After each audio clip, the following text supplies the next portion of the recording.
Le baiser de cinéma sur tes lèvres.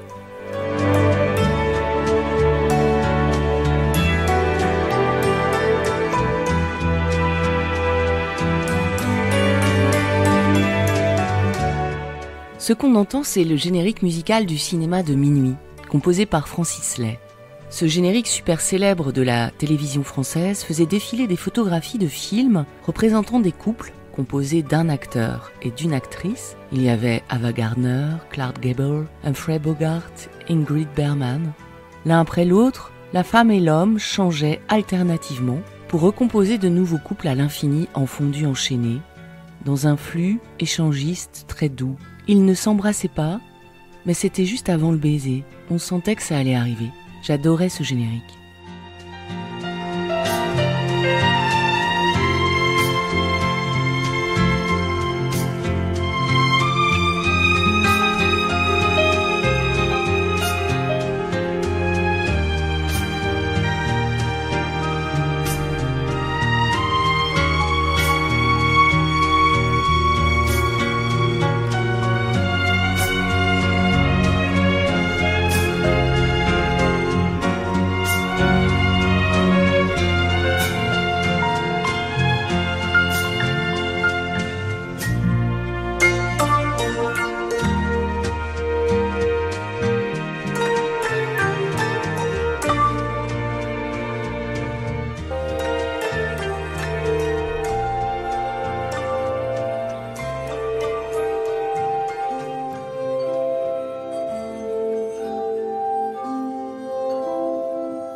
Le tout premier baiser cinématographique apparaît dans un court-métrage tourné en 1896, intitulé The Kiss.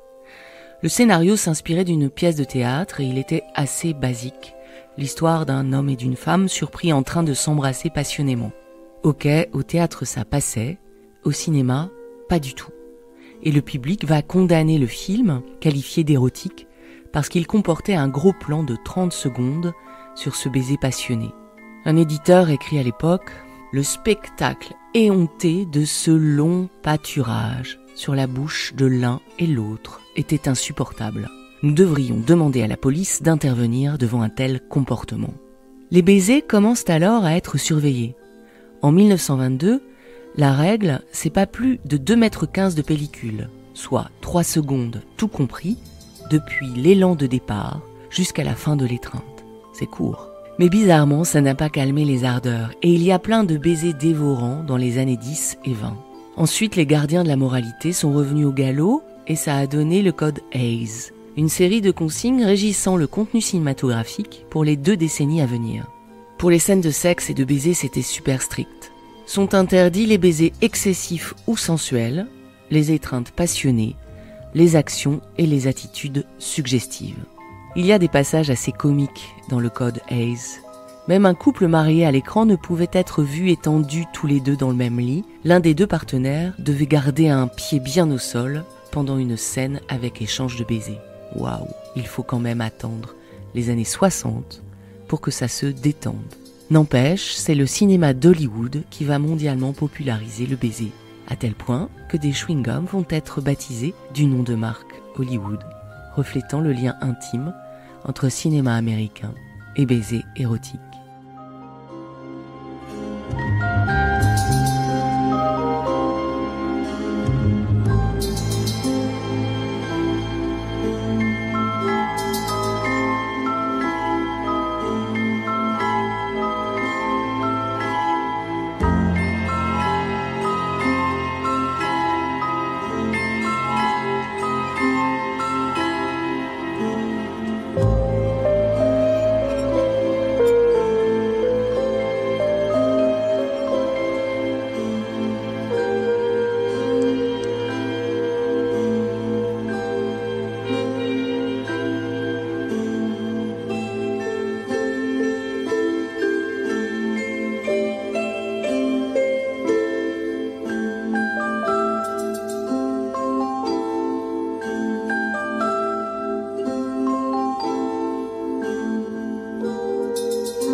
Dans l'exposition, plusieurs œuvres sont directement reliées au cinéma.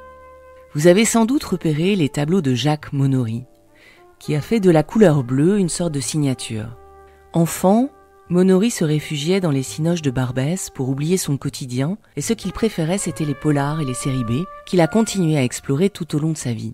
Il se définissait souvent en peintre cinéaste, peintre cinéma, parce qu'il a emprunté au cinéma ses mouvements de caméra, ses compositions dynamiques en photogrammes, ses arrêts sur image et ses ralentis. Dans l'exposition, toutes les toiles montrent des plans serrés sur les visages, en gros plans et en clin d'œil direct au cinéma plutôt hollywoodien. Comme s'il s'agissait de la pellicule coupée en morceaux d'un film imaginaire où l'artiste aurait mixé son best-of cinématographique entre John Huston, Howard Hawks et Orson Welles. Depuis ses premières expositions, il fait l'inventaire de l'imagerie policière et amoureuse qui se diffuse dans ses films, mais aussi dans les romans policiers et à la télévision. Et il le fait de façon assez méthodique, avec une technique de récupération et de retraitement. Photographier l'écran, projeter la photo dans l'atelier, procéder à des montages par juxtaposition ou superposition. La série des baisers a été conçue et réalisée de cette manière, assez froide, impassible comme sa manière de peindre. On y voit des jeunes gens assez normés, couples hétérosexuels, hommes avec borsalino, héroïne fardée, coiffée, longs cils, nuque basculée de la femme qui reçoit le baiser. Les yeux sont clos, les doigts crispés, les lèvres collées. Bref, une quintessence du baiser hollywoodien.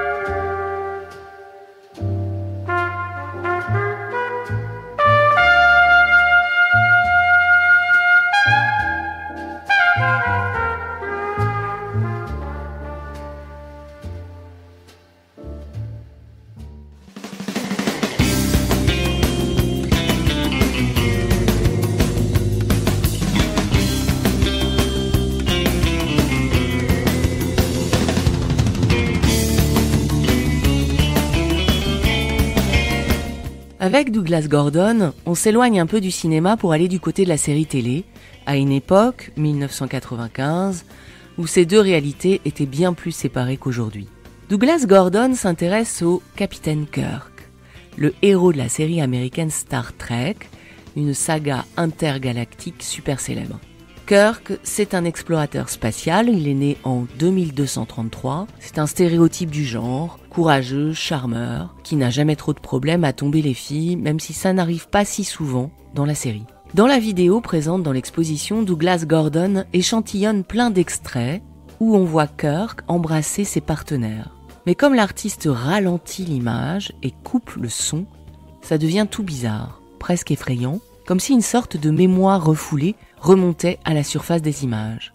Ça réintroduit de la corporéité dans ces images et ça nous fait focaliser sur des détails qui ne devraient pas être vus. Ce retraitement, mise en boucle, ralenti, suppression du son, permet de voir les images autrement.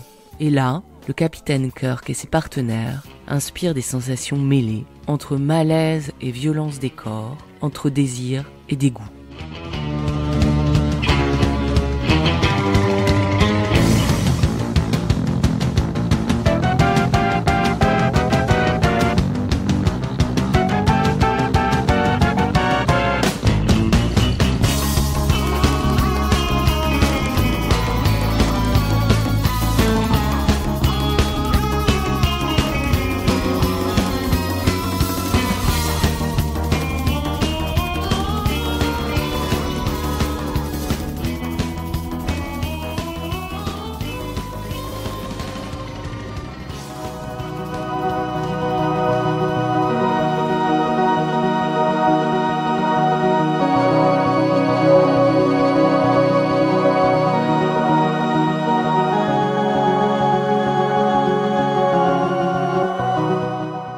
Les autres œuvres liées au cinéma ont une chose en commun, la machine. Elles nous parlent des machines et de l'amour avec la machine et des machines qui font l'amour. Collés serrés, deux projecteurs Kramer se regardent en miroir dans l'installation d'Ange Leccia intitulée Le baiser. À son propos, l'artiste dit « Le projecteur de cinéma est toujours en mouvement, toujours en éveil. L'espèce de rotation qui le meut me rappelle quelque chose de vivant, la palpitation du cœur. » Le dispositif cinématographique occupe beaucoup de place dans l'œuvre d'Ange Leccia, de façon plus ou moins directe, parce que le cinéma pour lui c'est la magie. C'est une émotion presque primitive, comparable à l'émerveillement ressenti par les spectateurs devant les premières projections des Frères Lumière, à la fin du XIXe siècle. Et puis avec cette installation, l'artiste adresse un clin d'œil au baiser générique du cinéma. L'étreinte des rayons lumineux, c'est une métaphore de l'illusion cinématographique qui crée le désir sur l'écran, mais aussi dans la salle obscure.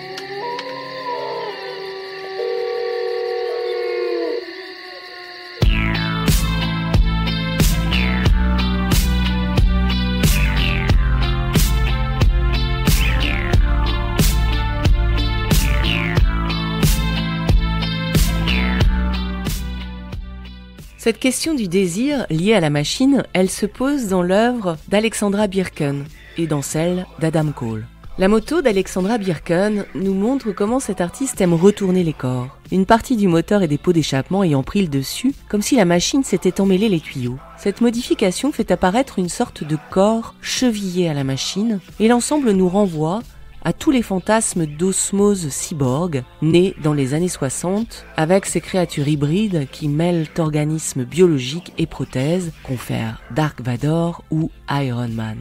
Au départ, la relation intime entre l'humain et la machine est conçue comme une amélioration. Aujourd'hui, ça pose bien plus de questions.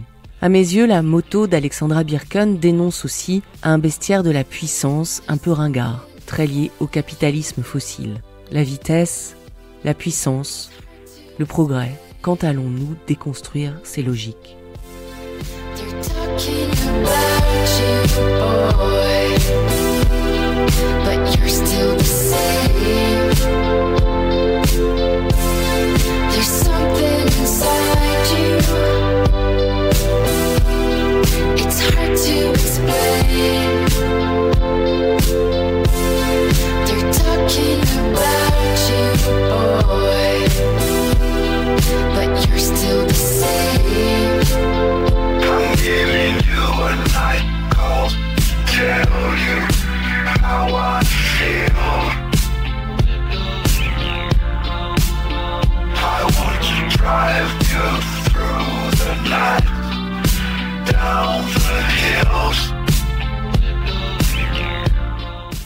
Avec son installation interactive Kiss Crash, Adam Cole dévie sensiblement du sens initial d'échange entre l'humain et la machine pour aller vers celui plus inquiétant de substitution, quand la machine envahit l'humain plus qu'elle n'échange avec lui.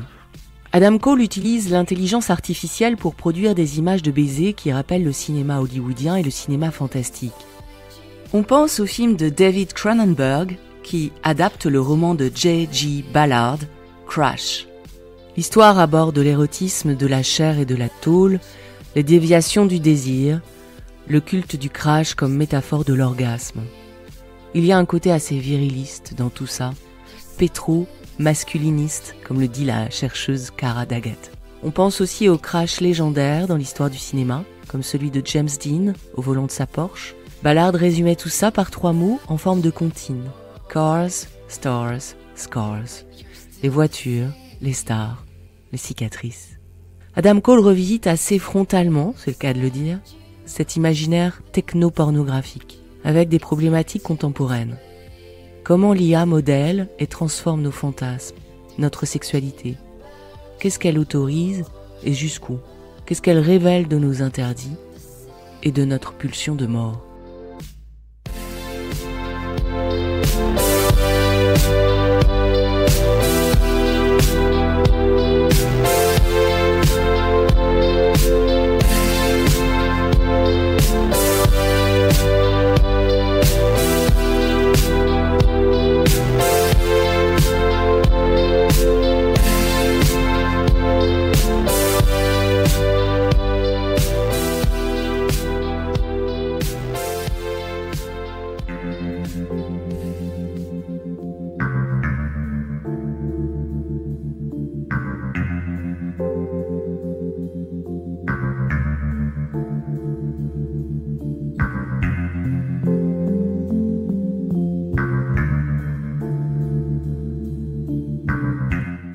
Qui peut répondre à ces questions tellement on ne sait pas où on va dans le domaine de la virtualisation de nos vies intimes?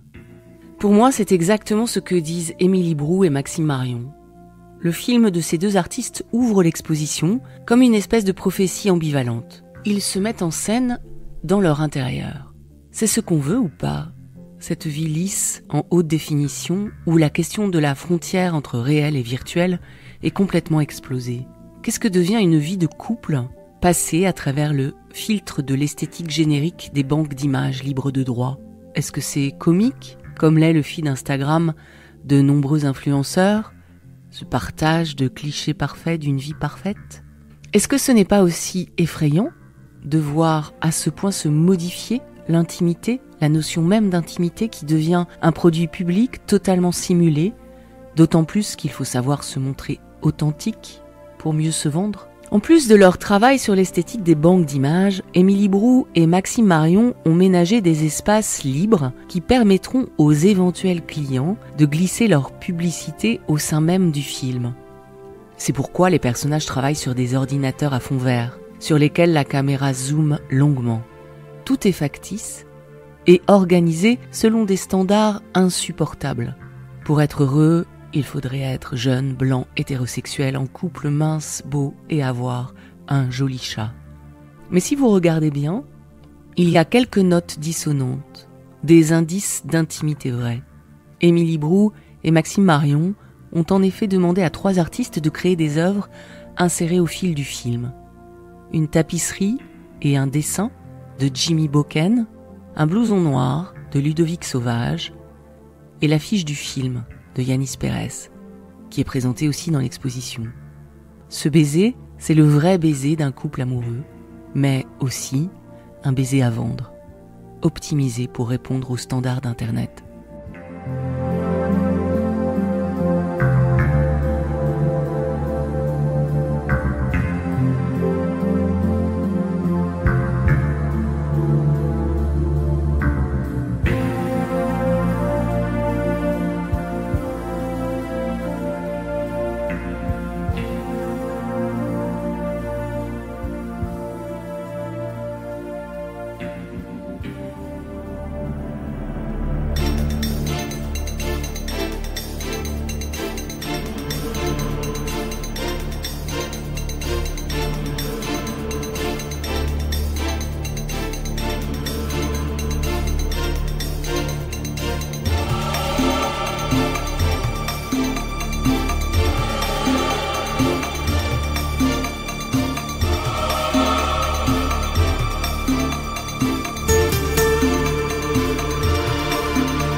Je termine ce podcast avec quelques réflexions sur l'œuvre de Rebecca Horn, La Petite Veuve, que je rattache au cinéma de manière peut-être un peu plus subjective. Rebecca Horn se met à utiliser pour la première fois un moteur au début des années 80, quand elle passe de la performance aux machines. Elle le fait pour simuler la parade du Pan. Lors d'un tournage, elle construit une machine assez ingénieuse pour effectuer à sa place le mouvement en éventail de la queue de l'oiseau. C'est le début de sa passion pour les automates qui remplacent les extensions corporelles qu'elle utilisait pour ses performances. La Petite Veuve, qui est dans l'exposition, évoque pareillement la parade amoureuse des oiseaux et les rituels de séduction. Comme un éventail, ces 2 ailes de plumes noires s'articulent dans un ballet hypnotique, un peu inquiétant. Dans le monde animal, la veuve est une espèce d'araignée venimeuse qui pratique le cannibalisme sexuel. Au cinéma, la veuve noire met aussi à mort ses victimes. Devenue un personnage type, elle désigne une femme qui tue son mari ou dont les amours se terminent toujours tragiquement. Elle donne même son nom à une super-héroïne de Marvel. Personnellement, j'aurais bien vu La Petite Veuve de Rebecca Horn dans un film surréaliste, chez Cocteau ou Dali par exemple. En tout cas, je dédie ce podcast à cet immense artiste qui vient de nous quitter et à toutes ces machines fragiles et désirantes.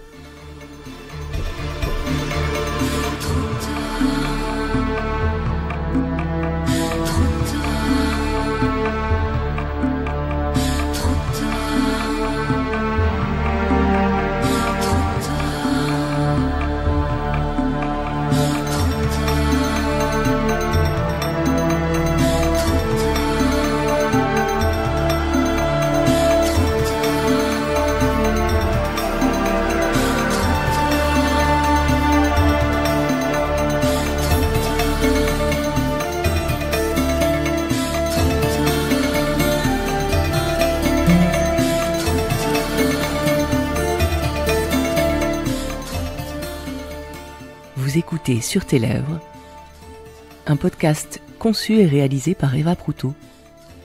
Merci à Pascal Lebrun et Henri Landré.